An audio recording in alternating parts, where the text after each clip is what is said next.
Hola, ¿qué tal amigos y amigas, hermanas, hermanos y bueno, oyentes en general?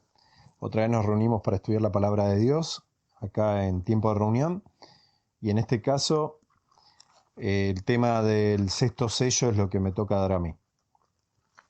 Bueno, quisiera ir a Apocalipsis capítulo 3 y recordarles que en el 3 está el mensaje a las 7 iglesias que nos llevan viajando a través de ciertos periodos de tiempo. Obviamente para los que quieran escuchar este mensaje, pueden entrar en tiempo de reunión cuando se tocó el mensaje a las 7 iglesias. El 7 es un número completo de plenitud, ¿verdad? O sea, es la iglesia de Dios a lo largo de la historia que va viviendo diferentes circunstancias a medida que va pasando el tiempo. E inclusive nos sirven para la vida personal. Ahora, si yo lo tomo como un continuo, como dije en otra programación, cuando yo salgo de la iglesia en la Odisea, me voy a una adoración celestial y veo al Creador sentado en el trono, ¿verdad? Ese solo sentado en el trono. El Creador, el que nos hizo, el que es digno de honra, de gloria y de alabanza porque Él creó todas las cosas. Su mano derecha tiene un librito. Estamos en una escena de adoración. Normalmente los que hemos salido en la iglesia en la Odisea, hemos visto al Padre de otra manera.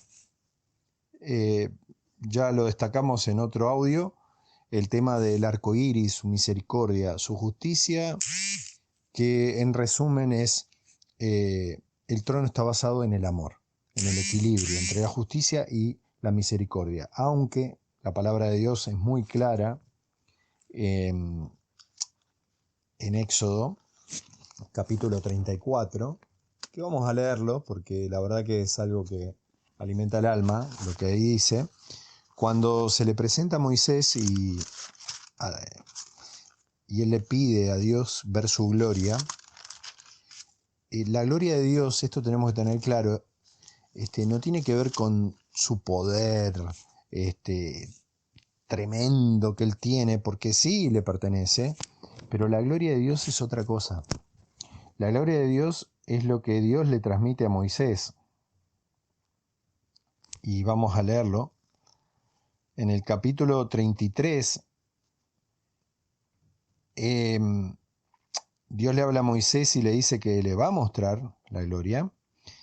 Y en el 34, cuando Jehová pasa, Moisés está metido entre medio de una roca que representa a Cristo, va pasando la presencia y se escucha Jehová, Jehová, fuerte, misericordioso y piadoso, tardo para la ira y grande en misericordia y verdad, que guarda misericordia a millares, que perdona la iniquidad y la rebelión y el pecado, pero que de ningún modo tendrá por inocente al malvado, que visita la iniquidad de los padres sobre los hijos y sobre los hijos de los hijos, hasta la tercera y cuarta generación. Entonces vemos acá la justicia y la misericordia. Ahora, hermanos, en el capítulo posterior, que es el 5, se ve que ese libro, que está en la mano derecha del Padre, está sellado. Y no se encuentra a nadie digno de abrirlo, solamente a uno, que se lo reconoce como el león de la tribu de Judá en el versículo 5, que ha vencido para abrir el libro y desatar sus 7 sellos. Y en este caso vemos que el Cordero venció y tiene 7 cuernos y 7 ojos que representan toda la potestad, toda la sabiduría, que son atributos de Dios mismo.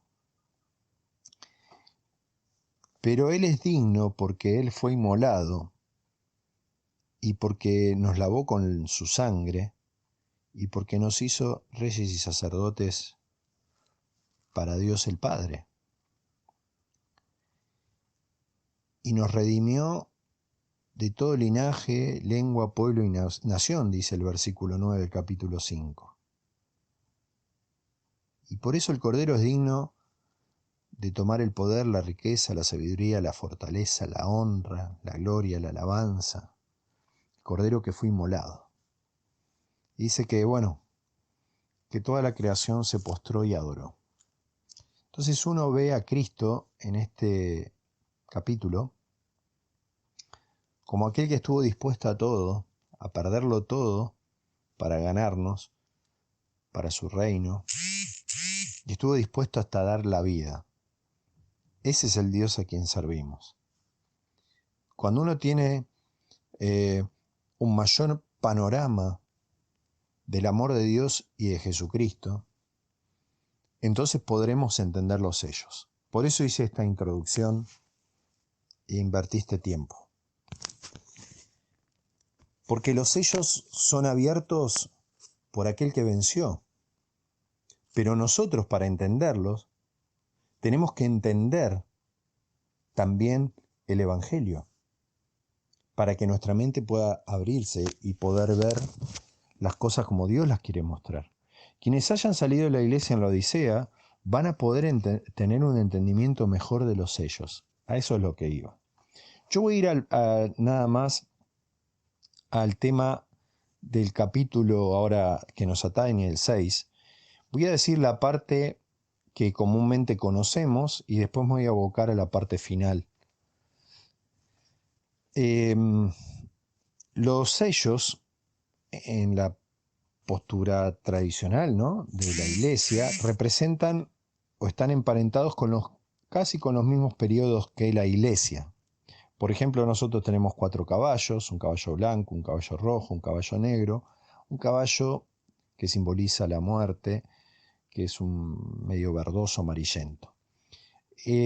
Estos caballos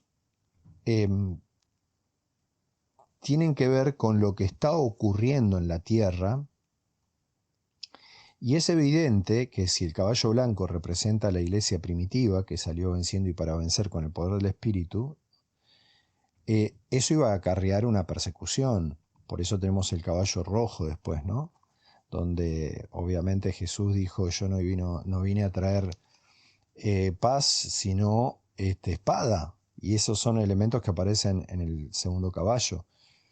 El que quiera vivir piadamente en Cristo Jesús va a padecer persecución. Y después viene una época de oscurantismo. ¿Pero por qué? Porque el diablo trata de, con sus falsas doctrinas y el ayornamiento del poder estatal, que trata de mimetizarse con la religión para obtener, digamos, un poder absoluto sobre el imperio, es el caballo negro.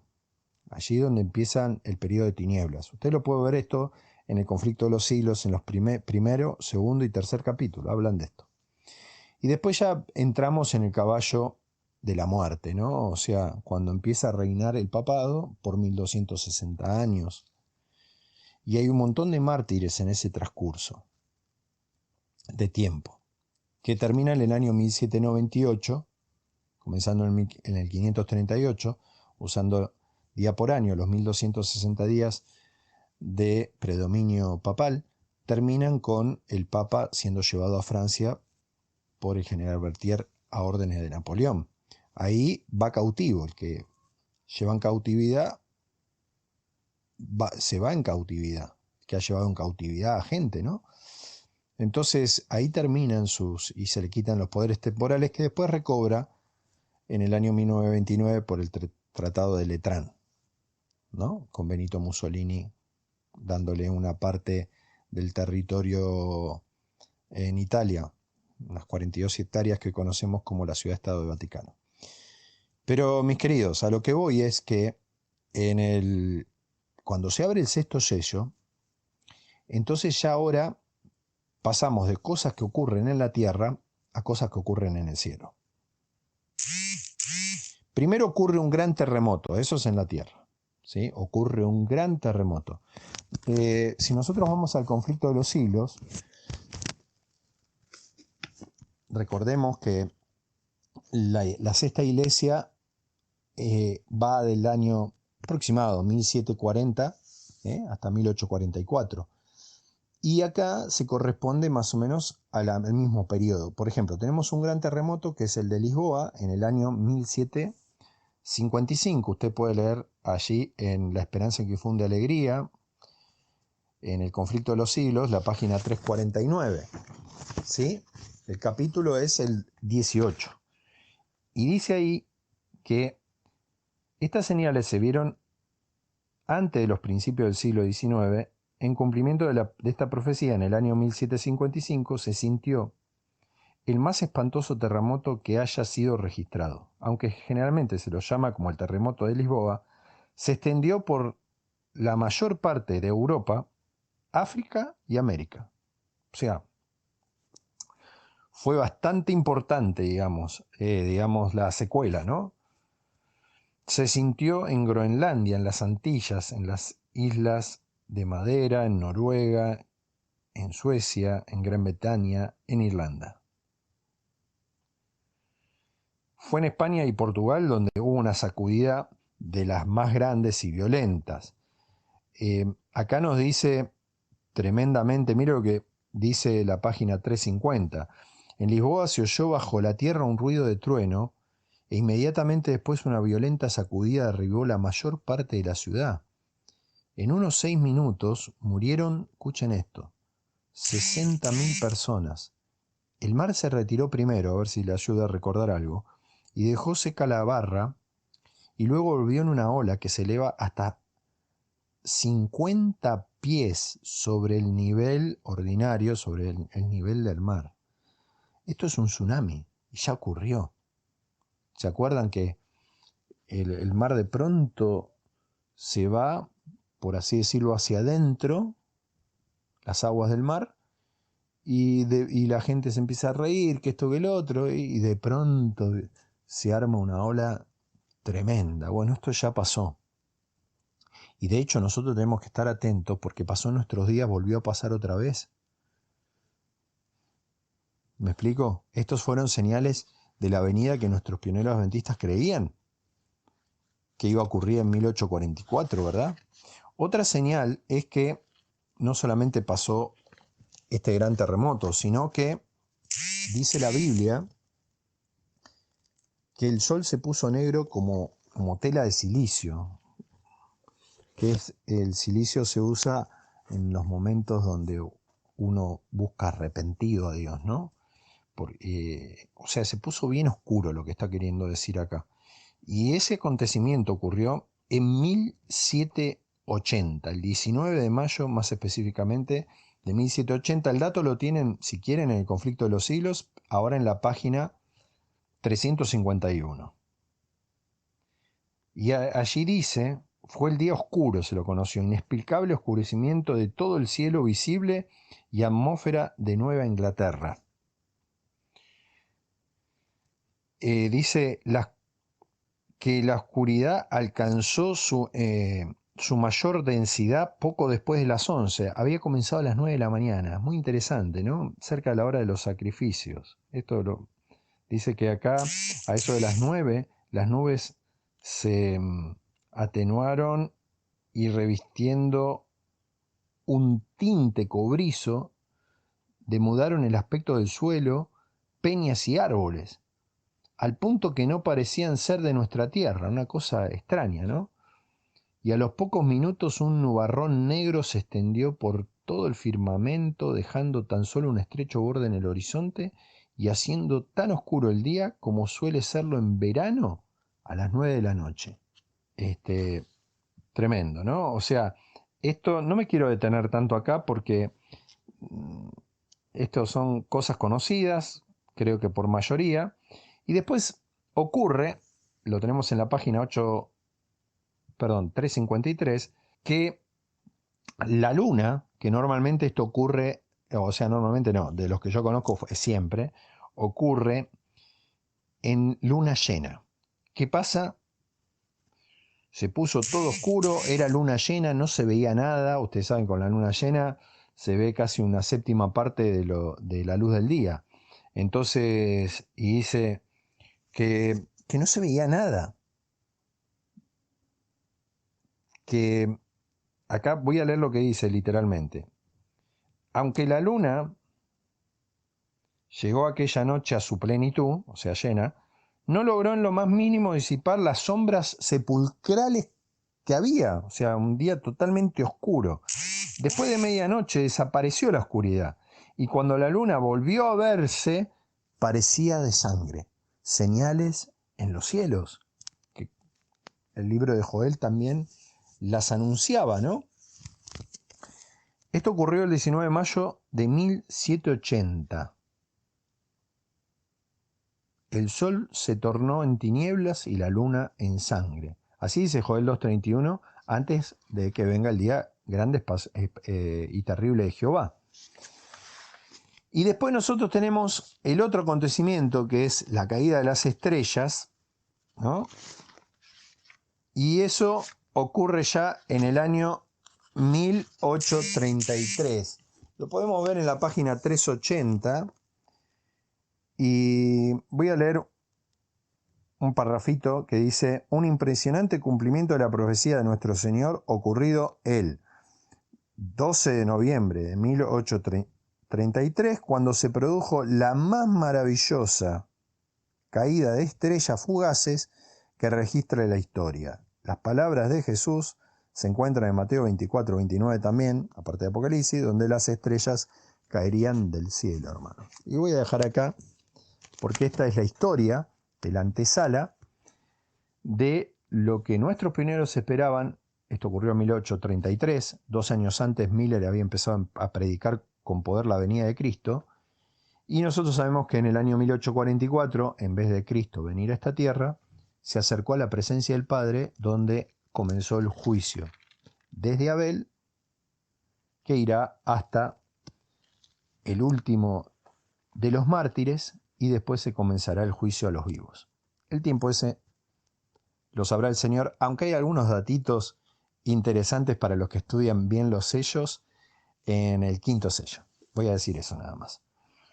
Hermanos, acá lo que interesa ahora es lo siguiente, que después de todas estas cosas que ocurren, que las estrellas caen del cielo, como los higos es sacudida por un fuerte viento, ¿no? Como una higuera, cayeron estrellas en forma tremenda.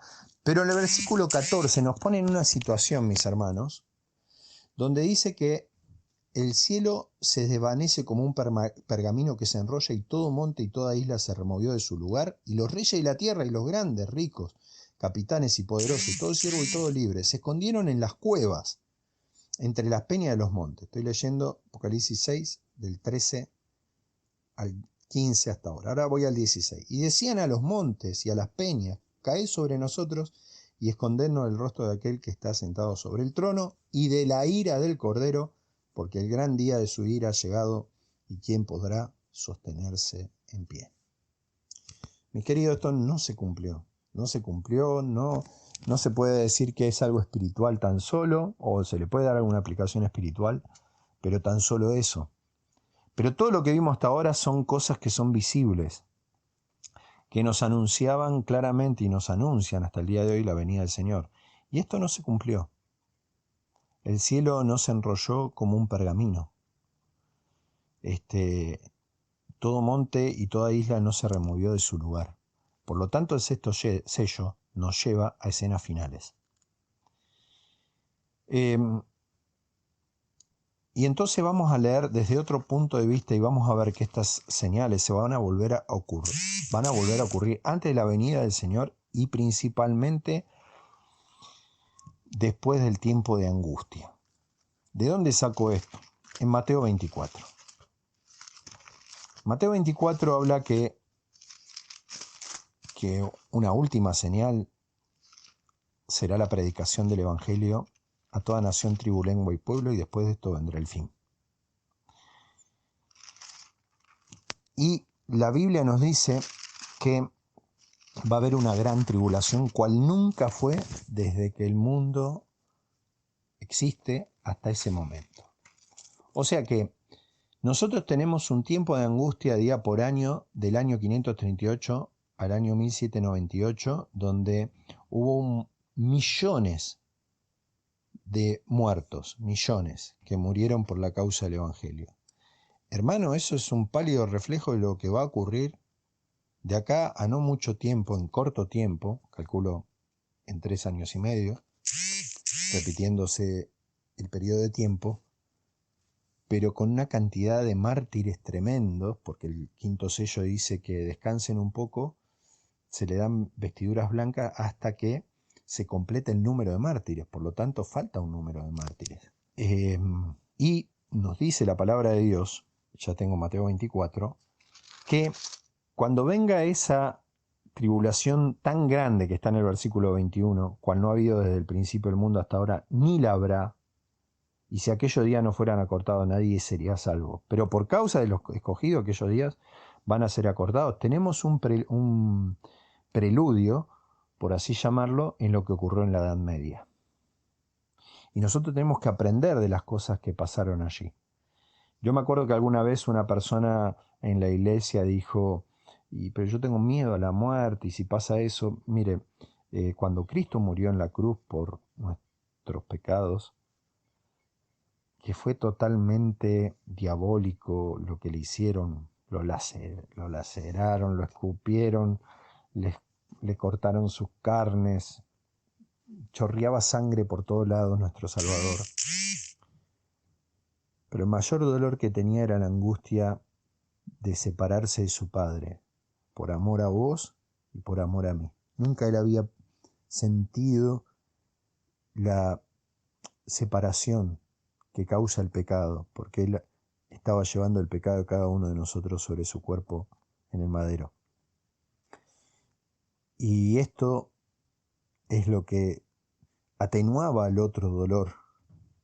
Y es más, dice que él puso los ojos más allá del oprobio, según Hebreos 12,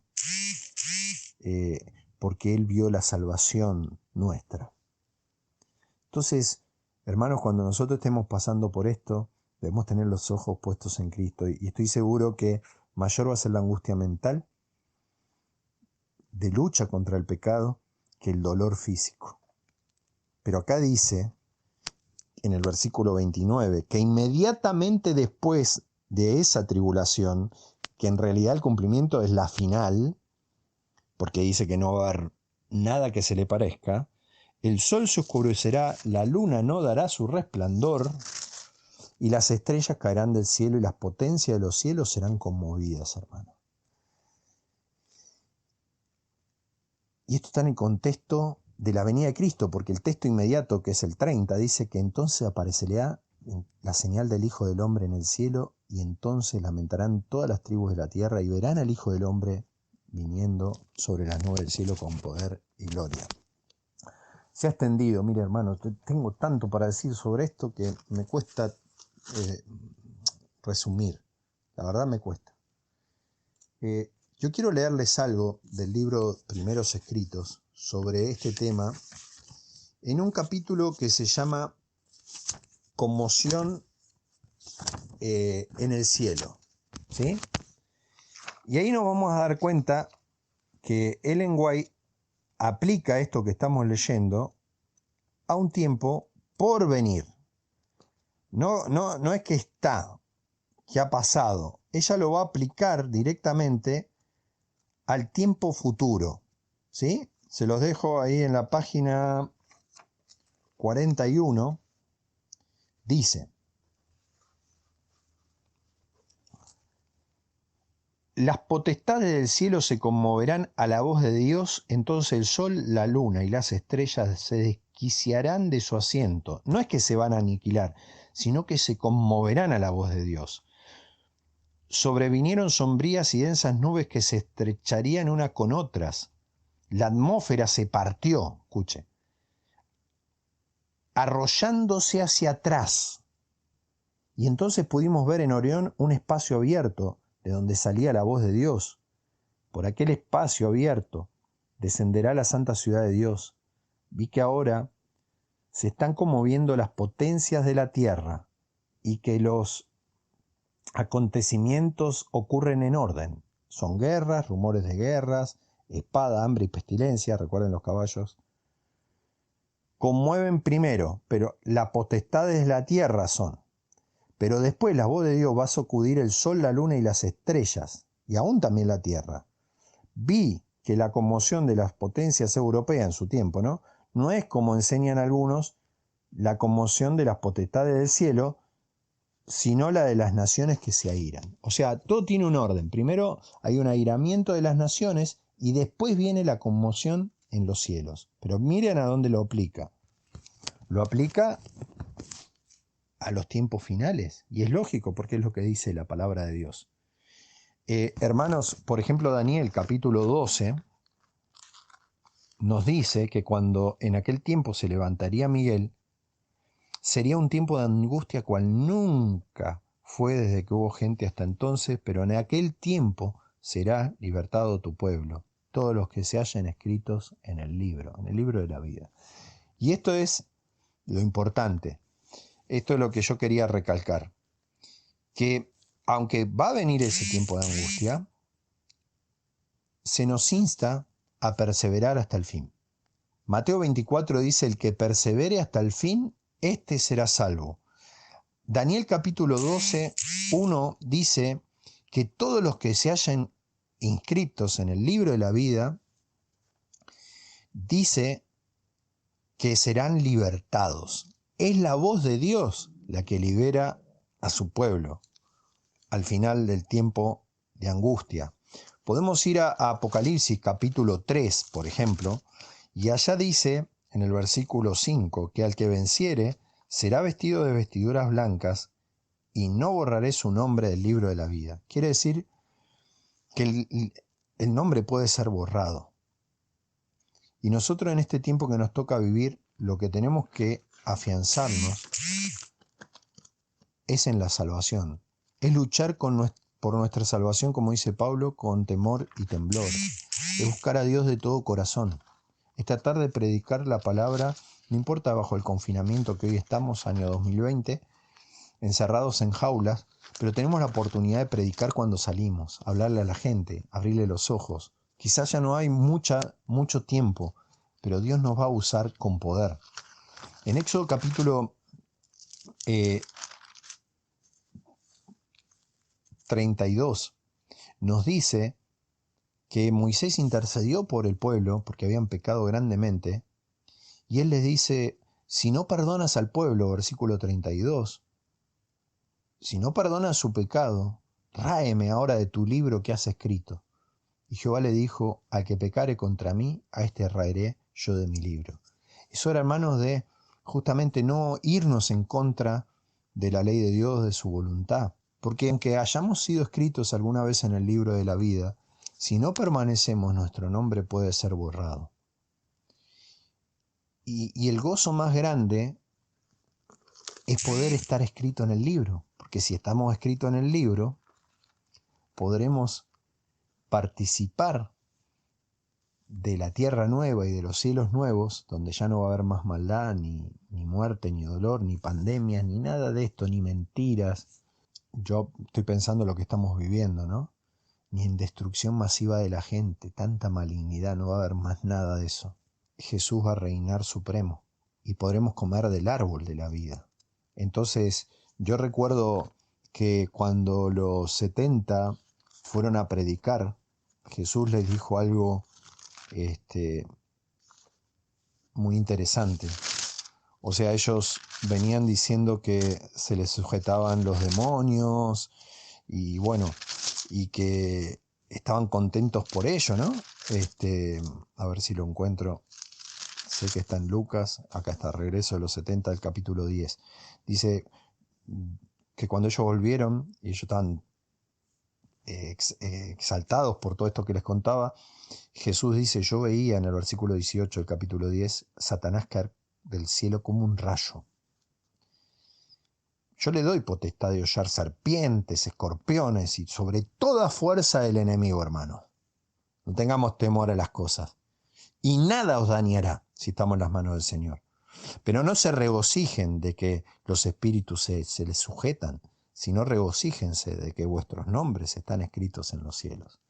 Hermanos, los que se van a asombrar por todas las cosas que la bestia va a hacer en este último tiempo, no son los hijos de Dios. Los hijos de Dios que están inscritos en el libro de la vida no se van a asombrar. Según Apocalipsis capítulo 13, versículo 8, dice que, y en el 7, aunque se le permite hacer guerra contra los santos, a esta bestia, a este poder perseguidor, y vencerlos por un periodo de tiempo, dice que los que realmente adoren a este poder son todos los moradores de la tierra cuyos nombres no están escritos en el libro de la vida del Cordero, que fue inmolado desde el principio del mundo. Si nuestro nombre permanece y sigue en el libro de la vida del Cordero, podremos disfrutar de ir a comer del árbol de la vida y estar con Jesús, que es la misma vida, y con aquellos que aman al Señor por la eternidad. Hermanos, último mensaje, se hizo bastante largo, pero nosotros estamos en un tiempo donde deberíamos meditar un poco en algunas cosas, y como estamos cerca de la fiesta de Pentecostés, ojalá ocurra, mis hermanos, lo que el cielo espera en estos tiempos donde estamos confinados, encerrados, pero que Dios ha permitido también para buscarle de corazón. Yo quiero leerle algunas citas para que terminar y reflexionar, porque nosotros anhelamos que el Espíritu Santo se derrame con poder, ¿verdad? Entonces, dice así, Evento de los últimos días, página 157, al final. Todas las pruebas que inflige Dios a su iglesia tienen por objeto dar a su pueblo una piedad más profunda y una fuerza mayor para llevar los triunfos de la cruz en todas partes del mundo. Las aflicciones, las cruces, las tentaciones, la adversidad, nuestras variadas pruebas son los medios que emplea Dios, el cielo, ¿no?, para refinarnos, santificarnos y hacernos dignos de su alfolí celestial, hermano. Así que no nos quejemos por las pruebas, sino sometámonos al fuego de la prueba para que podamos salir más puros que el oro de Ofir. Y dos citas más. Hay unas que tienen que ver con el sellamiento, porque nosotros estamos hablando de los sellos, y en medio de los sellos el pueblo de Dios está siendo sellado. Pero hay un tema, hermano, que no vamos a ser sellados y preparados para pasar el tiempo de angustia, a menos que venzamos el pecado. Página 196. Vi que nadie podría participar del refrigerio, o sea, de la lluvia tardía, la presencia del Espíritu con poder, a menos que haya vencido todas las tentaciones y triunfado el orgullo, el egoísmo, el amor al mundo, de toda palabra y obra mala. Por lo tanto, debemos acercarnos más y más al Señor y buscar anhelosamente la preparación necesaria que nos habilite para permanecer firmes en la batalla en el día del Señor. Nos toca a nosotros remediar los defectos de nuestro carácter, limpiar el templo del alma de toda contaminación. Entonces la lluvia tardía caerá sobre nosotros, como la lluvia temprana sobre los discípulos en el día de Pentecostés. Esta cita está en la otra página, en la 197. Mis hermanos, voy a terminar con esta cita, y hay algunas que dicen claramente que nunca el sello se va a poner sobre alguien que practique el pecado o esté en impureza. Entonces, mientras los sellos del Apocalipsis se van desarrollando, porque para mí realmente tienen un cumplimiento futuro, inclusive los sellos del Apocalipsis, necesitamos tener otro Pentecostés, otro caballo blanco. Ese caballo blanco va a llevarnos a una persecución. Esa persecución va a llevar a tinieblas morales en las cuales debamos estar firmes. Esas tinieblas morales van a llevar al mundo a un periodo de muerte, y a la iglesia también a un periodo muy triste. Y allí los 1260 días se volverán a arrepentir. Entrarán en ese tiempo después una cantidad de mártires que completarán los mártires que ya murieron en el pasado, en el quinto sello.